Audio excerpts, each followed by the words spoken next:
خۆیا بەمەرگیش بێ بمبەیتەوە سلەیمانی ئەڵێم خۆیا بەمەرگیش بێ پێم بەیتەوە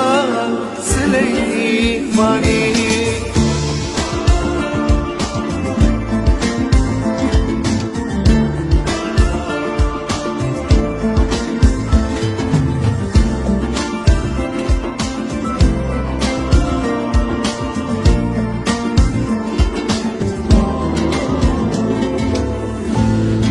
غريبي شاريك كان سرتافاي جيالي ما من غريبي شاريك كان سرتافاي جيالي ما كشكو تشوكو شهر جي جواني من نالي ما جواني من ظالما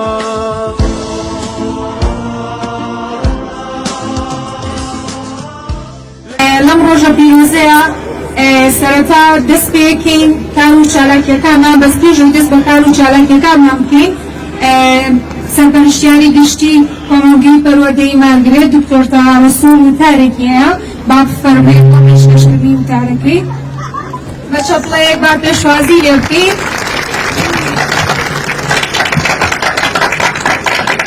مناڵە جگەر گۆشەکان خوشکان دایکان مامۆستا بەڕێزەکان بەڕێوەبەری پەروەردەی کۆمەلگای پەروەردەی مارگرێت بەخێر بێن بەخێر بێن پیرۆز بێ شەکاوە بێ بەرز بێ نیشتیمان خاکمان ئاڵامان 238 ساڵ لەمەوبەر 238 ساڵ لەمەوبەر لە سیتەک لە قەڵات شوالان میرنشینی بابان کچێکی جوان و نازداریان هێنایە دنیاوە و لەدایک بوو ناویان ناز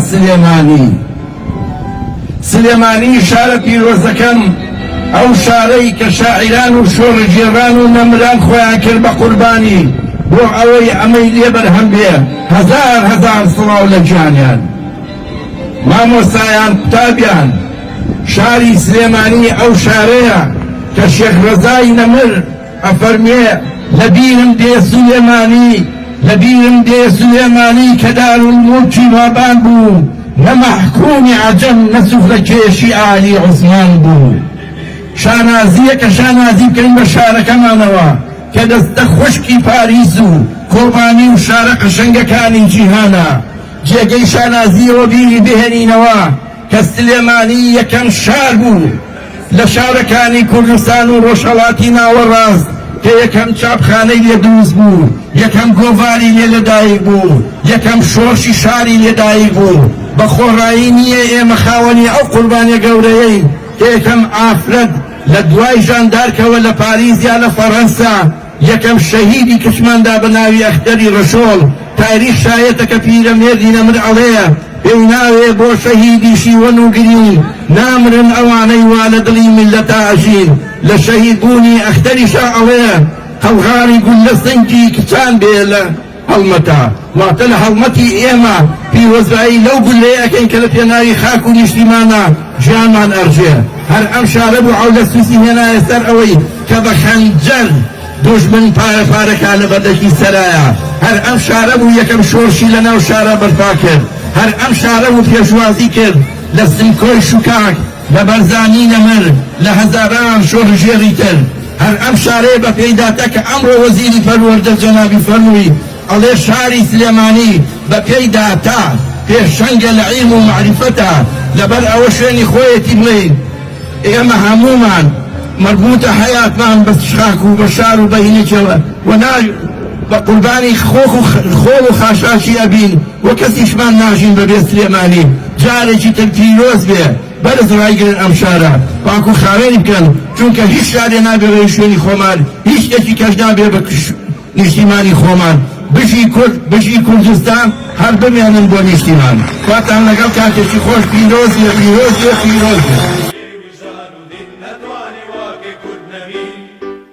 أكل بوينو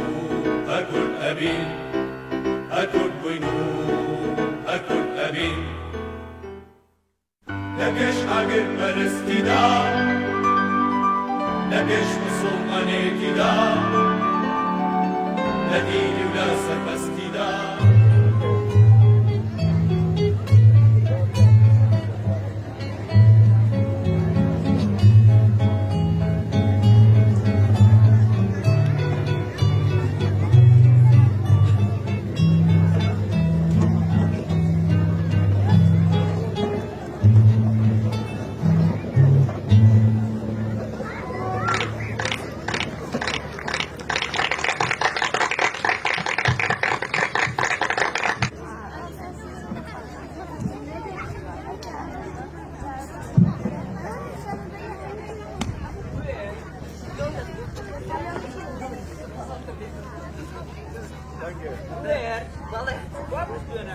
والله گەورە من بەس پێک کەسڵاوەکەمەوە پێک شتێنەکەم ناتەوە ئارەداسان بێت بێ بەرە ڕۆژە کارەکە زۆر ساز گەورە فەرموو گەورە ئادامی کانی بەڕێزیشت کرد ئەزانم من بۆیە ئەو شوێنە ماوچار خاکەکەی زۆر بەکردەوە ناوچەیەکی فراوانە وانە هەیە داهاتە بێتە شارێکی گەورە ئەی چیتر ئاوی زۆرە سەر ڕێگاکی بازرگانیە بۆ کاروانان دەشتێکی فراوانی هەیە چادرێکی شاخە کەواتە ئێمە لە نزیک گوندی مەڵکەنی جازەکەین بە دروستکردنی بازار و مزگەوت پیرم پیرشتەکەمان توانای هەیە شارێک بۆ گەورەیە دروست بکات کەواتە ئێمە زوو دەست دەکەین بە دروستکردنی کەواتە زوو دەست دەکەین بە دروستکردنی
بێر سڵاو کاتە و باش مامۆستا باش چییە بینم دڵە زۆر زۆر خۆشە مامۆستا لەو کاتێ ئەم کتێبە یا بە زۆر دڵخۆش بخەی کە فێری خوێن و نووسینیشم نا کوڕەکەم دڵنیا بە بە باشترین شێواز فێر دەکەم بەس مامۆستا من کتێبخانە دێوەخانەکەی پاشا بینم هەموو کاتی خوێنەر و نووسەری بووی هیچ حەزەکە وەکو ئەوان بە دڵنیایە و کوڕەکەم وەکوە بینی ئەم شارە ڕۆژ بە ڕۆژ گەورەتر و جوانترە بێت پڕ بووە لە نووسەر و شاعری مەزن دڵنیا بە تۆشەکەم بە باشترین شاعریان بە باشترین نووسەر شاعری مامۆستا بەڵێ زۆر باسی دەکە مامۆستا الله ئەمە شاعری ئەمە شاعری مامۆستا ئەمە شاعری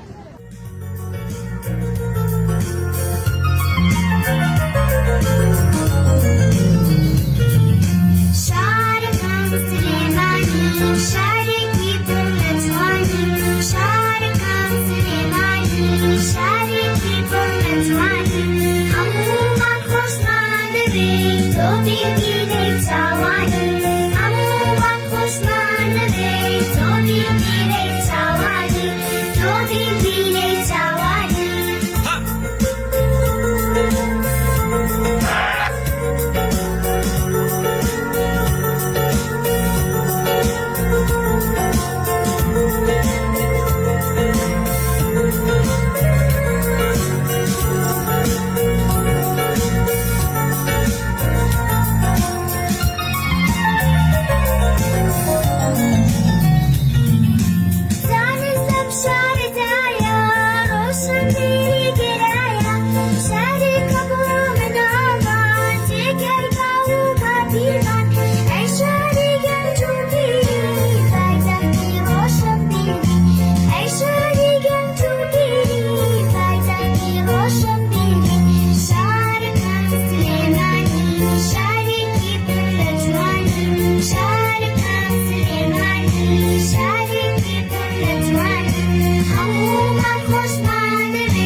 يلا صوبي